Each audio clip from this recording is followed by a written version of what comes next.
From Viking halls to the cities of the future, terrain buffs will love our foreground hub. Watch gaming tables of all genres come to life at beastsofwar.com. Humanity has been driven from Earth, but now it's time to take it back. Join the Reconquest and fight the Scourge on the Drop Zone Commander Hub at beastsofwar.com.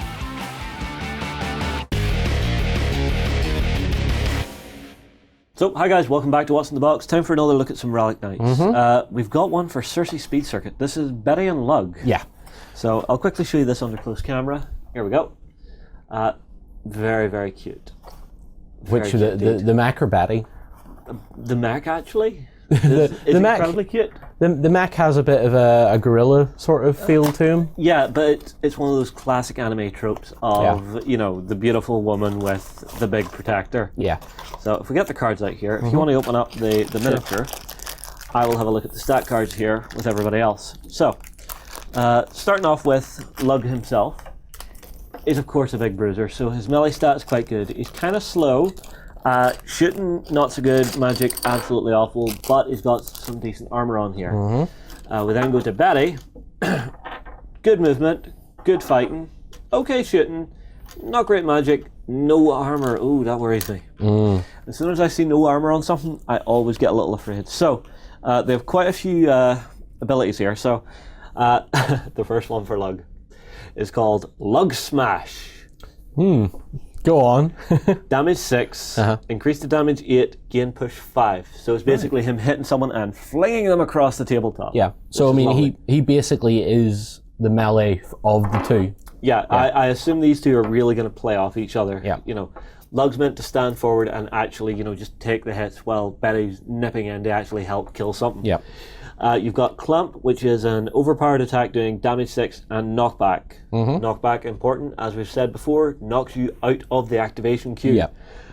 It's a melee attack. You can give it piercing 1, so knocking out someone's armor, always a good day. We've then got Ironhide. Ironhide may only be used against melee and ranged attacks, and it can gain backlash 3.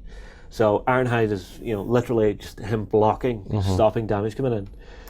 Traits, he's G, Pit Crew, and he has abilities. Essence Initiate, so he can do a little bit of spellcasting, and he's linked with Betty. Right. So that's important. So him and Betty can activate at the same time. Yeah. He's also protective. When Betty is within 3 inches of Lug, she gains armor 2.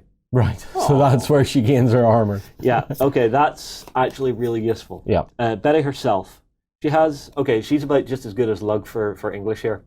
Okay. Wrench Smash. Damage 5. You can increase that to damage 7. Yep. She has a rivet gun. For damage 4, you can give it piercing 1 and increase it to damage 6. You've got Faithful. Move Lug 4 inches directly towards Betty, then redirect an attack to him. So if someone he will shoots, take a hit. Yeah, if someone shoots you, you can have Lug moving closer to her and him then take the hit. And he's got a lot more hit points than she does, so he can afford to take that hit. The other thing is she has Mechanic. Repair 4. As she's making him take the hit, she can be fixing him up. And you can increase that to repair 6. Yeah. So that's very good. She's a creation initiate with teamwork. A couple of other abilities here. Bootlock. When Betty deals damage to a model in contact with Lug, increase the damage by 2. Ooh. So that's a nice little bonus. Very nice little bonus there. She also has Dismantle. When Betty deals damage to a model that can be affected by repair, increase the damage dealt by 2. Right. So if you have her and Lug in melee with something like the Diamondback from Black Diamond, that's a +4. So not bad. Right. Let's get a look at the parts before we get too more caught up on the stat cards. So. Of course.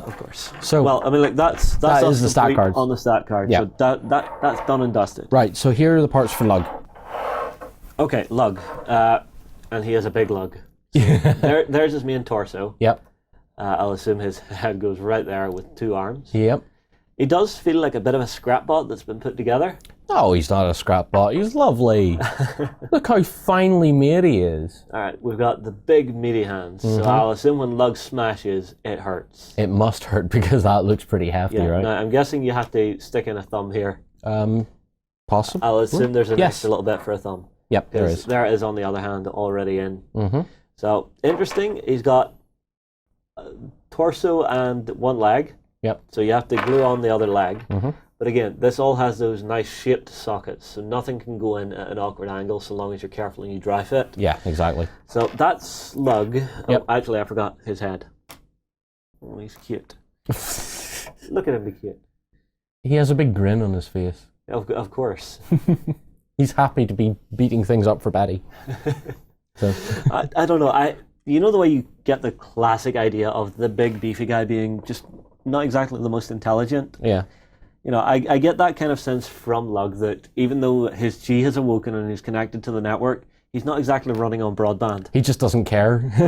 He's running on a dial-up. He's still on dial-up. Oh my God.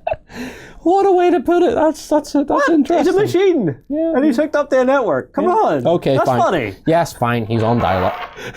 For the sake, it's still faster than my internet.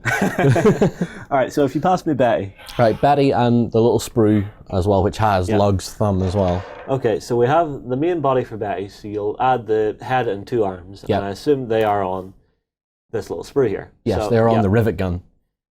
They're on the what? The rivet gun. Oh, yeah, here. Yeah. So it's, right, so it's a rivet, so it's a gun and wrench combo. Yes, it's a gun and a wrench. Interesting. How awesome is that? Yeah, we have Lug's thumb, and then we have Betty's head. Yep. This is going to look really cute whenever it's all put together, I think. You think so? I think it's going to look really good. All right. I love the look of this rivet gun, because it's kind of got that old school HMG that you just hang down beside you and just pound the ground with just all the firepower. Yeah, exactly. I'll tell you what, you take these away and get them built up, and we'll be right back. Okay, we've got Betty and Lug built. So let's put Lug under the camera first, shall we? Sure, go for it. So here he is. Oh, look at him. It's a really nicely made model, isn't it? He's really, really meaty, isn't he? You know, you're right about the sort of ape-like motion for him, because he's just so hefty. It's a really nicely designed model, and for being a resin cast, or sort of resin plastic cast, the shape is just very nice. It's very smooth. It looks like it's going to paint up really nicely. And then we, of course, have Betty, who just looks so delicate compared to Lug. But she looks so badass with that rivet gun. True, that rivet gun wrench. The rivet gun wrench thingy. You know, I can only assume this down here is the ammo pack. I assume. I have no idea. There has to be some kind of narrative to how the thing's designed, so I'm going to say yes. Yeah. I mean, like, it's one of those things, it looks as if it could be a lot of fun once you have these two on the tabletop. Yeah, they certainly have a nice synergy between them. Yeah, well, they look as if they could cause some real havoc, because I think that's one of the keys with the Cerci, is they're very light, very fast, but when they hit you, you know about it. But Lug seems to be like the antithesis of that. He is the one to get in there and start beating things up, and then Betty, being obviously practically zero armor, is the one that, as you said before, nips around and like takes shots and opportune as long moments. as Lug's around, she's getting a bit of armor there, so she can take a bit of hits. Lug is really just a big steel shield that's going to run out in front of her, take the hits while she's behind him, repairing. Yeah.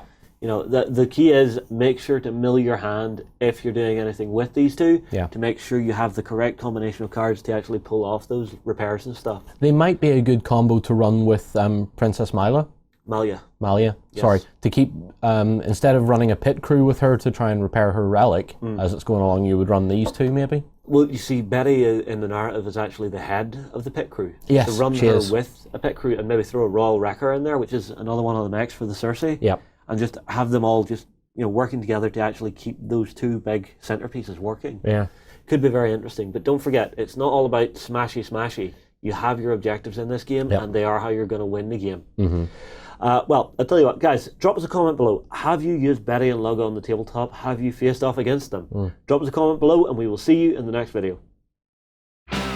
Fight for the Iron Kingdoms as a warcaster. Take control of the mighty jacks, arcane devices, and dark sorceries to bring the fight to the War Machine Hub on beastsofwar.com. Venture into the dangerous dungeons of myth as a mighty hero and stand against the darkness. Visit the Myth Hub on beastsofwar.com and begin your story.